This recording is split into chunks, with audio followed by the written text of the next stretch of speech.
Welcome everyone and thank you for joining us today. I'm Eva Long, Executive Director of Group Commercial at Ascentium Group.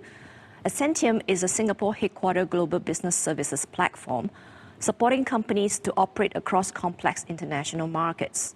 Our group of companies provide end-to-end solutions from corporate secretarial, accounting, tax, HR, payroll, cross-border compliance to ESG advisory, helping clients turn regulatory change into sustainable value. Today, we support over 60,000 client entities across 20+ markets worldwide. ESG has evolved. For many organizations, it started as a compliance exercise. Today, leaders are asking how ESG can actually inform decisions, protect value, and support long-term sustainable growth. That's what we'll explore in this session today. How ESG becomes a true organization capability and the role finance leader play in driving it. I'm delighted to be joined by Tina Thomas from Incorp Singapore, a subsidiary of Ascentium Group. Tina leads ESG and sustainability initiatives and brings over 15 years of experience in ESG strategy, sustainability reporting, and decarbonization, particularly in complex, carbon-intensive sectors. Tina, it's a great pleasure to have you today. A very good afternoon to you today. Thank you, Eva. It's great to be here. Tina, my first question to you will be, ESG started as a compliance exercise, but why isn't that enough today? What goes wrong with the tick box approach? Thanks, Eva, for the question. It's a very interesting one. As you can see, over the years, the regulations have actually matured, and so has the scrutiny from the different types of stakeholders, whether it's customers, regulators, banks, activists, you name it. So what this means is that companies cannot just produce a report and not follow through the claims that they make in the reports. So what I've seen actually in some certain instances within the companies I sit through at the boards, the companies come up with really good narratives and they have really good presentation, good structures. But when a board member asks a question, so how does this translate in terms of your financial exposure or your operational risk, there could be drop silence. And one of the reasons why I've seen is because it's taken as more of a compliance exercise, making sure you follow all the regulatory requirements and not really driving it through the organization itself. The other issue of using ESG as more of a tick box exercise is that it doesn't drive the fundamentals within the organization, which is, do you have the right governance structure? Do you have the data, which is decision grade? Or how accountable are you within the organization for ESG matters? So which all of this translates into, you might have a great report, but are you missing the opportunity to make your business resilient and also future-proof your business? So the risk that you end up with this sort of tick box exercise is that you have a story, but you cannot be defended. And it becomes a bit more problematic when you face assurance questions, which will become mandatory in the next few years, or regulator-style questions, or investor due diligence, or even internal audit probing. Some of the gaps actually might surface up. So for example, some of the gaps could be your definitions are not consistent, the data is not really reconcilable, or responsibilities aren't clear. So then ESG becomes more of a leadership and a risk issue rather than just a communications task. Right, Tina, thank you. Well, with the board now expect finance team not just to provide numbers, but to deliver ESG insights and guide investment and risk decision. Where do you think, my next question will be, where do companies typically get stuck when moving ESG beyond compliance? It's a very interesting question in terms of where all of this, what is the main pain point for companies? And it is actually organizational design itself, because ESG sits, mostly you'd see ESG sits either in a sustainability team, or it could be a communications team, or any team that might actually want to adopt it for just the reporting deliverable perspective. It's not really a cross-functional management capability. So what this actually means is that when one department owns it, the other department feels that they just have to provide the data to that department and doesn't really integrate it into their business decisions. So I've seen organizations struggle in terms, especially when the ownership is very unclear. For example, risk function thinks that, hey, ESG is not my problem, it could be finance problem, or the finance might think it's a sustainability team problem, or even the operations might actually think it's extra work for me. So the accountability, when accountability is fuzzy, then ESG becomes a coordination problem rather than leadership's sort of system. Another issue I've seen is that ESG literacy among the decision makers, even though we are aware of all the terminology that comes with ESG, the frameworks that's available globally, we're not really comfortable with translating ESG into real business levers. So how does it impact, for example, budgeting purposes, or how does it impact our procurement criteria? How do we how do we allocate our capital expenditure? How do we manage our performance scorecards, incentives, or even risk appetite? So in fact, the real shift happens when ESG insights is actually used to guide the trade-offs, which is about prioritizing capex, tightening supplier requirements, or changing product specifications, adjusting targets, or even aligning incentives. So in that case, ESG will stop being just a reporting exercise to more a part of how organization integrates it to make decisions. Right, Tina, thank you for that. It looks like ESG is another thing that has to be top-down approach, where culture and ownership is everything. I see that when accountability is clear and ESG is connected to real decision, it shall then stop being a report and start shaping priorities. Well, that's my understanding from you. So my next question to you is, as ESG moves beyond compliance, how should finance leaders rethink their role in building real capability? It's a very timely question, especially with the implementation of ISSB from RS. So finance leaders could play the role of integrators, because the moment ESG connects with risk, capital allocation, and performance, it becomes real. Finance has the credibility, the discipline, and the governance to actually turn ESG from just being something that's a good intention to something more decision useful. So in my experience, the finance team or the finance leaders could start off even just asking hard practical questions in terms of, how does this ESG metric, how does it affect our decision? Is it decision useful? How do we reconcile the data? How can we evidence it? And how can we defend it under assurance? So that sort of pressure can actually help to improve the data quality and the governance very quickly, because it forces on clarity, definitions, control, ownerships, and even audit trails. The other aspect where finance leaders can play is about embedding ESG into the existing rhythms or the operating rhythms within the organization, whether it's monthly performance reviews, or it could be investment committee templates, or enterprise risk reporting, performance governance, and so on. So the goal is not just ESG to be another sort of reporting dashboard, but it's about making it a part of a core operating system.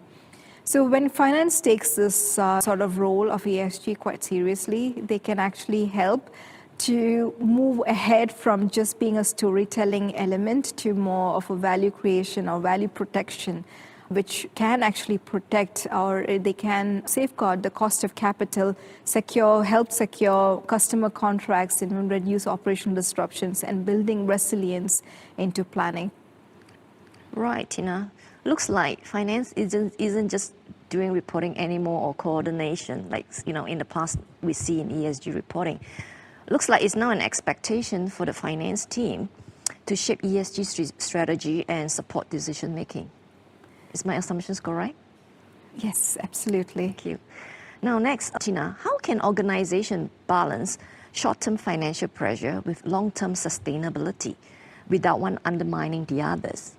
Again, this is a very, very interesting point because a lot of the challenges which organizations face now is about that short-term financial pressure with that long-term sustainability agenda. And it's actually a question that you hear at every boardroom and in terms of, okay, how do we balance these two? So if ESG is framed just as a long-term aspiration, then it will lose because the near-term pressures, especially with the current situation, is much more urgent.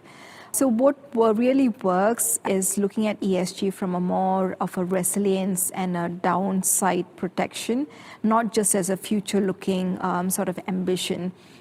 So the moment the leaders start looking ESG from a risk management and competitiveness perspective, it becomes easier to prioritize even under pressure. For example, I've seen mind shifts. In fact, with the implementation of TCFD, we have seen this happening as well. In terms of, we have started quantifying the risk exposure. So, for example, carbon costs, how does it impact the bottom line? Regulatory compliance risks, supply chain disruptions, how does it impact the business operations? Financing constraints, what is your reputational risk? And how can it actually impact your cost of capital, even customer retention? So when it becomes measurable, it stops being ideological or philosophical. So the most pragmatic approach to connect is to connect sustainability initiatives with near-term outcomes. For example, how do we avoid our future compliance penalties? How do we protect our key customer accounts? How do we strengthen the financial readiness or improve our operational efficiency and reduce that disruption? So when sustainability is linked to real business risk and resilience, the trade-off between short-term and long-term actually becomes more balanced and rational. Right. We often hear about this common phrase called building ESG capability. What does it really mean day to day for finance and corporate governance? That's again a question which gets asked quite often. So what does it mean from a day-to-day? What actually means it's about governance. It's about do you know how you manage the ownership within your organization? Who owns the ESG? What is the board oversight? What sort of decisions are being made? What are the escalation pathways and who's accountable? And it should be made clear that this should not disappear once the reporting cycle is over. It should be something that's enforced throughout the year, and it's also continuously used within the organization. So what does it mean practically? It means having the systems that can produce decision-grade data. For example, having the right methodologies, controls, documentation, audit trails, rather than just have some spreadsheets with maybe one or two people in the organization understand and use. So if it's a system, it has more buy-in, there's more adoption, and there's more stakeholders involved, and this actually makes it more practical and useful. In my client work, some of the biggest improvements I've seen is with the implementation of TCFD and now with IFRS S1 and S2 is that it forces sort of a discipline from a top-down perspective, consistency and comparability, and the linkage to the financial materiality is really seen as useful because it also integrates with the risk and the governance process. So when capability is real, the organization actually can respond much better to the risk and opportunities, or even to scrutiny, such as questions that come from auditors or investor due diligence, regulatory requests without panic. That's a real difference between ESG as a project versus ESG as a management system. Yeah, Tina, looks like we still go back to question number 2 earlier on, where we mentioned that ownership, culture, and the top-down approach is still the way to go. Having said that, also include proper structures and processes in place so ESG insight can consistently provide informed decisions and not just reporting exercise. Do I get it right? Absolutely. Right. Next, I would like to understand what are the most common missteps organizations make when trying to move ESG reporting to real capability? Yeah, so Some of the challenges I've seen is that sometimes when you become, especially if you're ambitious, it can also lead to over-engineering. So, for example, you think about ESG means building really complex frameworks or fancy scorecards or long list of metrics that you have to actually monitor and measure and monitor, sorry. So, but it's not really about building that complex system. It's about getting your fundamentals right. It's about ownership, understanding what are your key parameters that impact your business, and then how do you get reliable data to manage that. So it's not just about complexity, it's about making sure the foundations are right in the first place. Another issue I've seen is that a lot of companies, when they start off with ESG, especially when they're new, they just copy peers. They look at, scramble through the peers' sustainability report and say, okay, we're going to report under the same metrics.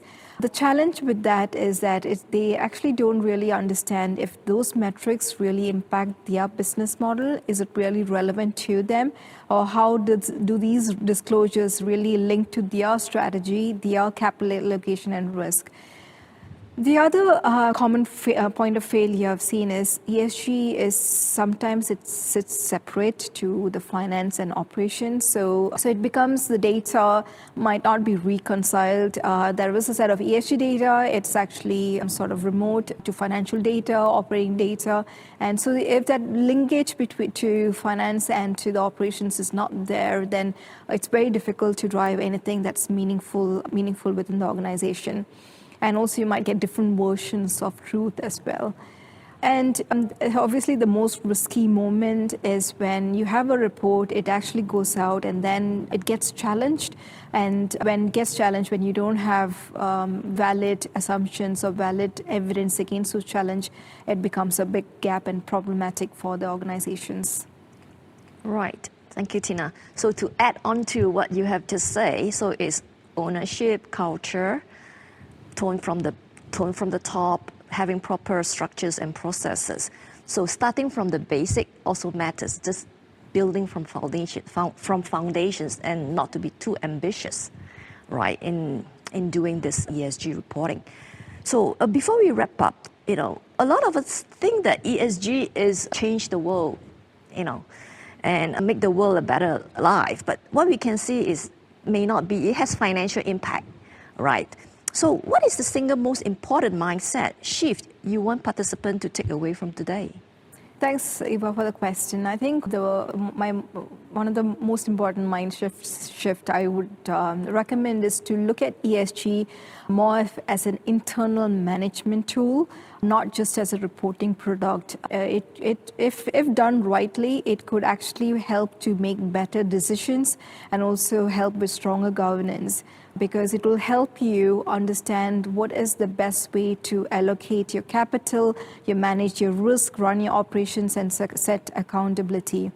Sustainability value comes from capability. Management is not compliance, because compliance might actually get you through the reporting requirements and get you compliant to the current regulations, but it's capability that will get you through scrutiny, assurance, investor questions, and real business disruption.